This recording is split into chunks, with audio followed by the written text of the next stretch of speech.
Hey guys, you've joined us live on Moneycontrol. We'll talk about the metal prices today because here we have seen some buying come in finally after days of decline, and that is on the back of strong Chinese data. So each number that came in from China in last 24 hours has been on the stronger side. I want to talk about the Cain China General Manufacturing PMI numbers that came in higher than 50, and then the China output is at an 11-month highs. Also, when you look at the new orders, those were the best in last 2 years. So suddenly the data really seems to be changing and for the positive. The only number that did not come out so well was the China consumer confidence numbers. That has continued to decline, but the other numbers were positive, and that's where the metals are taking cues from. In any case, many of these metals have been oversold, and the fact that weak economic data that we have seen in last couple of months has now been factored in. The US debt ceiling vote also going through is supportive as a factor. So various asset classes were taking support from that as well.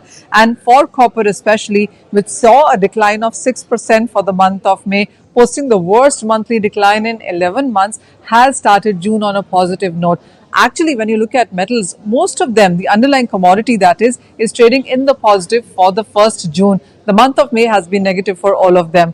For copper, as I said, it is also about the Zambia government ordering a mining company, which is called Membeshi, to hold their projects worth of nearly $494 million.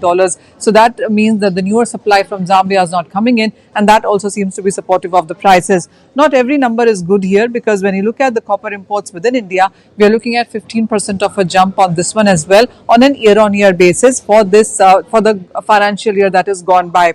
The net shorts are still on the higher side. So until you see unwinding of that happen, the copper prices or the metal prices are not really going to run away. So when you look at the net shorts as of now, they still are the highest since 2020. Same is the case for the on-ground inventories. In the month of April, LME inventories for copper stood at around 51,000 tons. Currently, by the last week of May, they rose up to 99,700 tons. So we have seen a huge run up on that as well. The markets are not looking at on-ground demand coming so strong. The cash discounts are way on the higher side. So it is going to be about demand going forward. The strong numbers have started to come out. Markets will watch out for the US non-farm payroll data on Friday, that's tomorrow, and further cues would come in from that. But at this point in time, the banks and brokerages tell you to not go short on metals. You should be looking at accumulating levels from here on.